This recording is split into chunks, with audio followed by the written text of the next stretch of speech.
O Bolsonaro não tem chance. E isso tem a ver com o quê? Com a empáfia, com arrogância. Porque no Brasil nós criou-se uma elite, seja de filósofos, seja de jornalistas, seja do que for, empresários, que eles passaram a ter a noção de que eles tinham controle total sobre o povo brasileiro.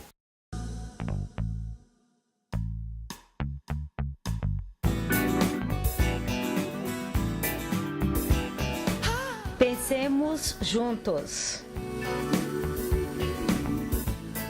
Bolsonaro surge, e surge de forma espontânea, na verdade, algo que não acontece toda hora, é raro acontecer,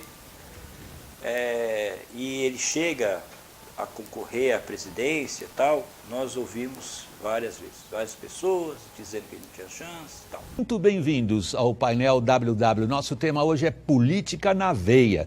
É o que está todo mundo finalmente empolgado em discutir, política, como vão ser as eleições. Nós trouxemos 3 pessoas hoje para discutir, que são profissionais de tentar entender o que está acontecendo. Ou seja, nós trouxemos gente que vive disso, que vive de tentar entender os fatos da política e, a partir daí, tentar dizer para onde a política vai. Formalizado. O desenho desse momento, é que o Geraldo Alckmin sai na frente. Sai na frente, sobretudo, pela capacidade que ele teve de atrair aliados e de formar com partidos que têm grande tempo na TV. Só para explicar, sai na frente, eu vou deixar você explicar. Não é ainda o que as pesquisas indicam. Não, sai na frente em relação aos competidores, porque vai ter mais tempo de TV e conseguiu fazer um arco de alianças que aumenta o alcance da candidatura dele. Eu vejo a candidatura Bolsonaro, até por conta somente do uso das redes sociais até o momento, extremamente frágil em termos de marca, não é, ou em termos de ideia. E desculpa, amiguinho, deixa eu contar uma novidade pra você que relacionou Trump com Bolsonaro. Eles só são comparados pela quantidade de bosta que eles falam. Só por isso. Não há nenhuma outra razão pra comparação. Ah, mas o Lula tá na Lava Jato. Mas o Lula tem uma história que esses outros não têm. Né? Ignorar quem é o Lula no processo político é coisa de energúmeno. Você teve aí pesquisas que falavam que o Lula tinha 42, 45% de votos no primeiro turno. Então você vai ter que lidar com isso. Você vai ter que lidar com isso. Você vai ter que lidar com o fato que vai ficar muito explícito que você só vai conseguir assumir o poder dentro de um sistema de base social minoritário. Porque eles podem fazer barulho, mas eles não passam de 30%. Eles podem fazer o barulho que eles quiserem, podem fazer o que eles quiserem, mas eles sabem que numa situação normal, eles não ganham eleição nenhuma. Numa situação de confrontação normal, eles simplesmente não ganham eleição. E esse é um pouco o problema, porque eles estão percebendo que, inclusive, até com facada você não vai conseguir ganhar a eleição. Né? Você vai ter que ter outro tipo de expediente. Ele não desidrata por causa do temperamento, eu já falei sobre isso, já escrevi, ele desidrata por falta de condições políticas, por falta de partido, de capilaridade, de base. Não se ganha eleição em rede social. Quando a campanha começar para valer, quando a máquina de moer do sistema começar a girar, a máquina do establishment, ele vai ser moído. Não tenho dúvida disso. Agora, a entrevista é um assombro. Um assombro, mostra um autoritário, descontrolado, irresponsável, parvo. Parem com essa babaquice de mito, porra! Bolsonaro perde para qualquer candidato. Essas candidaturas meio folclóricas não resistem ao segundo turno. Jânio Quadros, Paulo Maluf, isso não passa mais, porque não consegue maioria, só olhar a rejeição. Não, mas a rejeição do Bolsonaro é enorme. Tudo que o PT quer é o Bolsonaro no segundo turno, porque é o passaporte para o PT voltar. A tendência hoje é que no segundo turno, se for Bolsonaro e Haddad, pela pesquisa, quem leva vai ser o Haddad. E aí tem muito a ver com essa questão da democracia e do risco e do medo da democracia, que o país tem medo desse resquício da ditadura e tal. O Bolsonaro não disputa. Eu acho que ele não disputa, e se disputar não tem chance, porque... Sinceramente, eu acho que não tem chance. Eu acho que na hora, sabe, mesmo pessoas que hoje pensam terão vergonha de dizer que vão votar numa pessoa tão... O Lula dizendo que o Bolsonaro não tinha chance. Mas o Lula tudo bem, porque, lógico, o Lula eu até entendo. Naquele momento que ele diz assim, o Bolsonaro não tem chance, não vai chegar, qual era a realidade? A realidade é que nós tínhamos uma imprensa totalmente vinculada, presa ao governo, recebendo aí bilhões, só dando exemplo da Globo, todo mundo sabe, foi bem divulgado, no governo do PT, a Globo recebeu 6 bilhões, mais de 6 bilhões, 200 milhões de reais, verbas públicas. O judiciário, todos nós sabemos, fortemente aparelhado, sistema eleitoral que agora fica mais patente ainda, esse sistema aí, com essas urnas eletrônicas, essa reeleição do Maduro agora, agora nesse período próximo que nós estamos, obviamente uma fraude muito grande, e aí aquilo que já foi dito exaustivamente, a mesma Smartmatic que fazia as eleições lá do Maduro, é a mesma Smartmatic que fazia as eleições aqui no Brasil, mesmo sistema e tal. Então, quando ele fala o Bolsonaro não tem chance, o Lula, faz sentido, porque naquele momento, como poderia ter? Não é? Só que a sequência dos acontecimentos foi nos levando a uma outra situação totalmente diferente. E aí a consciência das pessoas passa a ser diferente. E aí o que cai não é só todo esse estigma, o que cai, muito mais acontece, né? Porque no Brasil sempre teve aquele negócio daqueles intelectuais, daqueles pensadores, aqueles jornalistas, que as pessoas tinham que aceitar como portadores da verdade.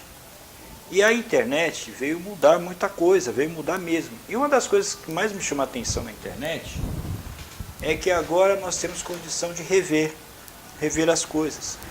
Porque ao tempo, basicamente, nós não tínhamos tanto recurso para rever as coisas, né?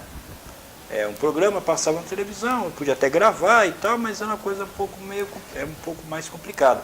E agora não, a internet facilitou muito isso, eu consigo rever coisas de bastante tempo com muita facilidade. E aí você vai pegando aquele monte de analistas, e isso aconteceu agora nessa eleição, e nós vemos aí as pessoas falando um monte de besteira, e aí você começa a perceber que essas pessoas, elas não estão associadas com a realidade do povo brasileiro. E o próprio povo brasileiro começou a falar por si só. O povo brasileiro começou a deixar de lado os porta-vozes oficiais, começou a falar por si só. E a eleição do Bolsonaro foi realmente uma quebra de todos os paradigmas.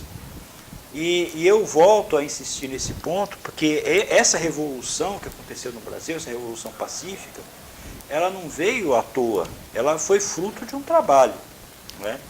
E aí eu sempre digo que na imprensa, ainda que durante muitos anos a voz que dominou foi a voz da esquerda, seja a esquerda, meia esquerda, lateral esquerda, ponta esquerda, não importa que esquerda, é tudo esquerda. Esse time aí, a gente sabe muito bem, até o goleiro, como eu já disse, é canhoto, né?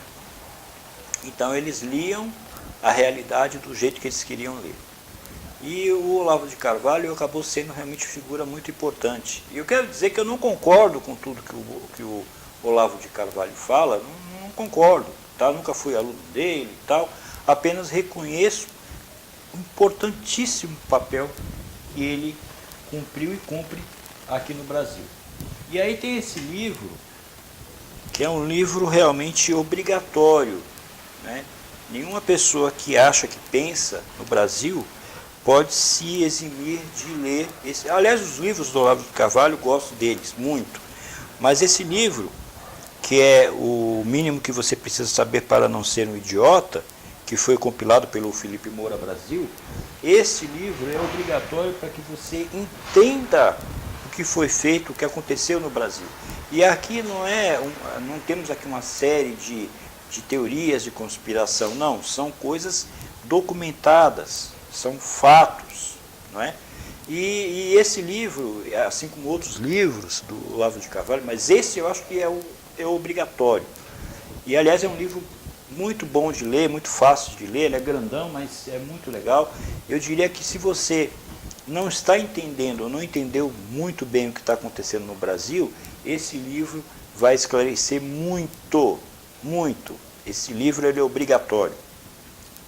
E aí a gente começa a perceber esse monte de intelectual falando um monte de merda, e agora a gente consegue observar, né, esse monte de coisas absurdas que são faladas, e você começa a comparar com a realidade. Então, na internet nós vemos aí, tem várias edições de frases de pessoas dizendo que o Bolsonaro não tem chance, porque não sei o quê, e algumas pessoas não que são contra o Bolsonaro, mas fazendo uma análise que até teria alguma lógica, já que o Bolsonaro praticamente não tinha horário eleitoral. Outra coisa importante, né, não participou praticamente dos debates, que tomou a facada, né, que foi coisa muito, muito pesada, inclusive, né, e mesmo sem participar de debate, mas porque ele conseguiu convencer o povo. E aí todo esse meio de imprensa, empresários poderosos e toda essa politicagem que existia no Brasil, em grande parte isso desmoronou, não é? Agora, uma coisa que eu sempre acho é que a vitória do Bolsonaro, que foi, na minha concepção, a vitória do povo brasileiro contra o poder político, contra o poder financeiro, enfim, contra a corrupção, a baixaria, a bandalheira, foi uma vitória maiúscula, não é? Maiúscula, foi uma vitória maiúscula. E eu só entendo que se as pessoas acharem que a luta terminou, estão muito enganadas, né? Por que eu digo isso? Porque eu vou fazer uma comparação. Quando Jesus, né, não estou aqui pregando religião, só estou dando um exemplo. Quando Jesus ele foi para a cruz, foi crucificado, nós sabemos disso, ele chegou no final de tudo, que ele sabia que passaria por aquilo, ele disse: está consumado. Essa foi a frase que Jesus disse: está consumado. Está consumado o quê? A vitória dele na cruz foi inquestionável. Ponto final, encerrou. Agora a pergunta é essa: e o Satanás, ele parou de trabalhar? Infelizmente não, né? Mesmo sendo derrotado, e a frase de Jesus não deixa margem à dúvida, está consumado, está terminado. Se você acha que o Satanás, nesse momento, ele cruzou os braços e parou de trabalhar, você está muito enganado. Então, no Brasil, eu faço a mesma comparação. É um processo, isso é um processo formidável, revolucionário, poderoso, mas que nós temos que estar sempre atentos, sempre.